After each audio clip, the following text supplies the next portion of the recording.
Bonjour, chers parents, bonjour, frères et sœurs, bonjour le peuple. Ouais. Je n'ai pas l'habitude de faire des vidéos, mais ce matin, j'ai décidé quand même de m'adresser à mes frères et sœurs, spécialement le peuple. Ouais. Comme vous tous vous savez, nous avons perdu une icône. Oui, nous avons perdu. Elle était héros, Maëleba. C'est de Maëleba il s'agit. Et nous aimons-nous vivants. Aimons-nous vivants. Peuple, ouais. Aimons-nous vivants. Aimons-nous vivants. Quel jour nous allons comprendre? À quel moment nous allons comprendre que le peuple, ouais là, nous devons être unis. Nous devons être unis. Quand un autre dénigre ta soeur, tu dois chercher à la supporter, l'aider à surmonter. Au lieu de rentrer en scène et jouer les mêmes choses. Vraiment, Maëleba, elle a souffert. Aujourd'hui, là, je me demande, je ne sais pas, si toi qui l'as malmenée, toi qui l'as insulté, toi qui l'as traité de tout, je ne sais pas si tu vas pleurer ou bien si tu vas regretter ce que tu as fait. Elle a trop supporté. Elle a trop supporté. Elle a trop supporté, mes frères et sœurs. Elle a trop supporté. Et moi, je pense que même l'hôpital, elle est partie là. Elle voulait. Parce qu'elle voulait sa paix. Elle voulait sa paix. Sinon, quelle histoire d'intubation qui se répète en France. Et puis les gens, ça donne à cela. On intube quelqu'un quand la personne perd connaissance. Ou bien quand on veut opérer, je ne sais pas. Quelle histoire d'intuber des gens qui sont en train de parler. Pourquoi? À la recherche de quoi? Aujourd'hui, là, voilà, elle est partie. Certainement, elle sait très bien que cette histoire d'intubation, elle-même, elle a vécu, elle a entendu des cas, elle a vécu des gens, elle a décrié même des cas sur ça dans l'hôpital à Paris. Elle a décrié des faits. Et si elle-même, elle accepte d'aller le faire, c'est qu'elle voulait même, elle voulait quitter ce monde. Elle voulait vous quitter. Elle en est marre. Elle en est marre. Elle en est marre. Que chaque jour, des gens se lèvent. Des gens se lèvent pour faire des vidéos sur elle, la dénigrer, l'arracher de son mari. Elle est ceci, elle est cela, la traiter de tout. Quand est-ce que nous allons nous aimer? Quand est-ce? Quand est-ce que nous allons être aimables? Nous allons nous pardonner, nous allons nous aimer. Quel jour? À quel moment? À quel moment? Vraiment, son départ, comme vous tous, ça touche tout le monde. Moi, ça me perturbe. Ça me perturbe. Une fille qui a combattu.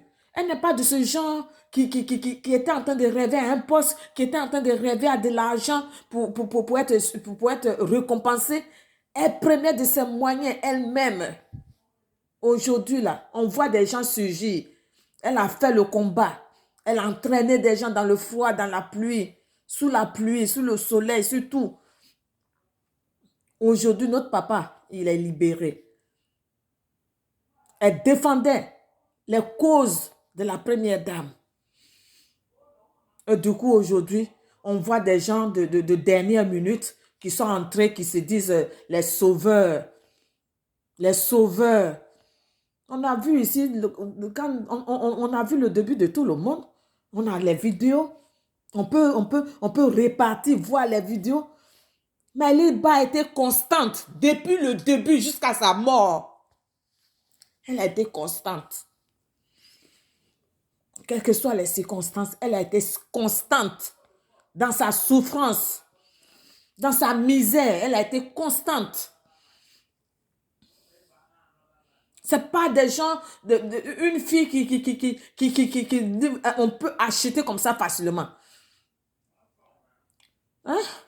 Et aujourd'hui, là, vous parlez de le président Gbagbo, même la première dame. Parmi vous tous, là, elles savent aujourd'hui, elles savent. Ne croyez pas que ces gens ne savent pas qui a fait le vrai combat. Ne croyez pas à ça. Ne croyez pas à ça. Vous-même qui venez d'entrer, qui vous faites la publicité, poum, poum, poum, poum. La première dame sait qui a fait le vrai combat. Opa là, il sait qui a fait le vrai combat. Et ils savent ceux qui sont en train de se montrer pour peut-être au vu d'un futur poste. Eux tous, ils savent ça. Ils savent ça.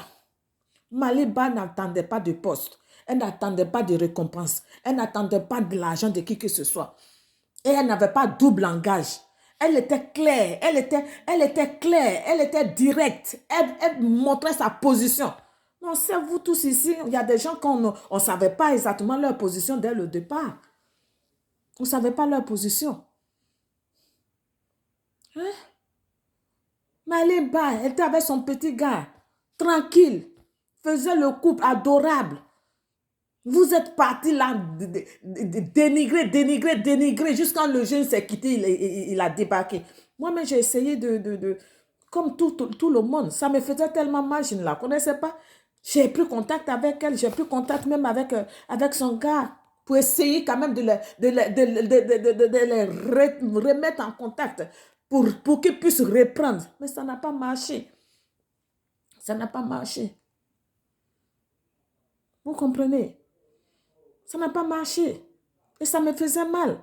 Je ne l'ai jamais vue. J'espérais la voir un jour. Mais je ne la verrai jamais de mes propres yeux. Je ne la verrai jamais. Je ne la verrai jamais. Jamais. Plus jamais. Je vais me contenter seulement des images. Pas plus tard que hier, le même jour même qu'ils ont annoncé son décès, à 4 heures du matin, j'étais en train de prier. Et j'ai pris de 2 heures jusqu'à 3 heures, 5 heures du matin. Et c'est à 4 heures, l'image m'est venue. Et j'étais en train de prier, je disais, oh Seigneur, ne prends pas ta servante. Ne prends pas ta servante. Elle a fait ce combat, elle a combattu, elle a fait ce combat. Maintenant que son papa est sorti, son frère est sorti, laisse-la aller au pays avec son papa, avec sa maman, avec son papa, avec son frère. Laisse-la aller. Et puis je pleurais dans ma prière. Je ne savais pas que Maliba était en train de me dire au revoir comme ça. Elle sait que je l'aime. Comme tout le monde. Elle sait ça. Elle était malade, mais j'ai écrit pour dire, ah ma soeur, bon, c'est vrai, aimons-nous vivants, je n'ai rien, mais envoie-moi tes coordonnées. Envoie-moi tes coordonnées. Je vais te faire une offrande. Un petit don. Mais je n'ai jamais eu de réponse. Je n'ai jamais eu de réponse. Et je n'aurai jamais de réponse. Donc, mes frères, mes soeurs, aujourd'hui, je suis en train de vous interpeller. Surtout le peuple, ouais. Je suis en train de vous interpeller. Mes soeurs, mes frères, s'il vous plaît, arrêtez de dénigrer votre propre soeur. Arrêtez de dénigrer votre propre frère. Arrêtez cela. Arrêtez cela. Arrêtez cela. Et le départ de Maliba doit nous servir de leçon. Le départ de Maliba doit nous servir de leçon, je vous en prie. On ne peut pas continuer à accompagner les autres. On a des icônes qui sont là et on les perd de façon on ne comprend même pas. Qu'est-ce qu'il y a? Nous sommes quel peuple? Quel peuple nous sommes? Nous sommes venus pour accompagner les autres. Nous ne sommes pas venus pour accompagner les autres. Regarde un baobab que nous perdons comme ça, pour rien, à cause de votre méchanceté. Vous êtes aigris, vous êtes jaloux. Vous êtes jaloux pourquoi? Prions Dieu. La jalousie là, ça donne quoi? Hein?